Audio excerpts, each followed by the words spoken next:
প্রতিদিন শেয়ার মার্কেটে কোটি কোটি টাকা লেনদেন হয়। কেউ প্রফিট করে, আবার কেউ লস করে।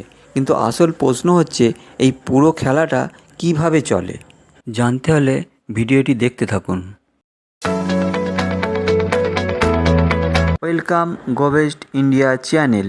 আজ আমরা জানব শেয়ার মার্কেটের দুটি প্রধান এক্সচেঞ্জ এনএসই এবং বিএসই, নিফটি ও সেন্সেক্স কিভাবে কাজ করে এবং শেয়ার কেনার জন্য ব্রোকার ও ডিম্যাট অ্যাকাউন্ট কেন প্রয়োজন। প্রথমে জেনে নেওয়া যাক এনএসই বিএসই কি।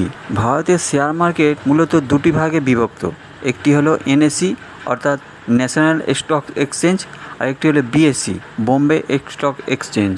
নিফটি সেন্সেক্স কি? এনএসইর সবচেয়ে বড় 50টি কোম্পানিকে নিয়ে তৈরি হয়েছে নিফটি 50, আর বিএসইর সবচেয়ে বড় 30টি কোম্পানিকে নিয়ে তৈরি হয়েছে সেন্সেক্স 30। একটা কোম্পানি ইন্ডেক্স কিভাবে বদলায়? যদি কোনো কোম্পানি পারফরমেন্স খারাপ হতে থাকে, তাহলে সেই কোম্পানি ইন্ডেক্স থেকে বেরিয়ে যেতে পারে, আর নতুন ভালো পারফরমেন্স করা কোম্পানি ইন্ডেক্সে যুক্ত হয়। নিফটি ও সেন্সেক্স এত বড় হলো কিভাবে? এক সময় নিফটি ছিল প্রায় 3000-এর আশপাশে, আজ সেটা 26-এর ওপরে হয়ে গিয়েছে।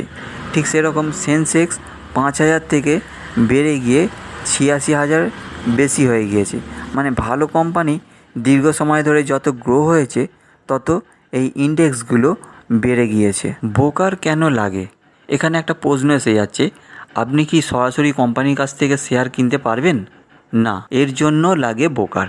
ব্রোকার কি করে? ব্রোকার হলো শেয়ার মার্কেটের মধ্যবর্তী এজেন্ট।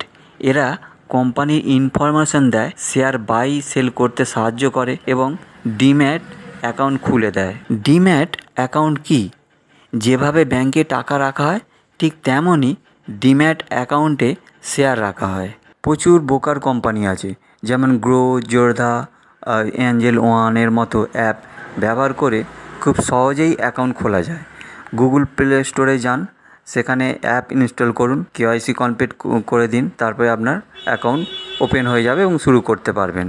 এই সব কোম্পানি ছাড়াও প্রচুর ব্রোকার কোম্পানি আছে। ব্রোকারেজ কি? ব্রোকার কোম্পানি আপনার হয়ে শেয়ার কিনে দেয়, আর যদি কেনা থাকে সেটা আপনার হয়ে বিক্রিও করে দেয়। তার বিনিময়ে একটা ছোট চার্জ নেয়, যাকে ব্রোকারেজ বলে। এছাড়া অনেক কোম্পানি কম বেশি ব্রোকারেজ চার্জ হতে পারে। আচ্ছা, আপনি কি আগে জানতেন নিফটি আর সেন্সেক্সের মধ্যে পার্থক্য? কমেন্ট করে জানান। আর এমন সহজ শেয়ার মার্কেট ভিডিও পেতে চ্যানেলটা সাবস্ক্রাইব করে রাখুন।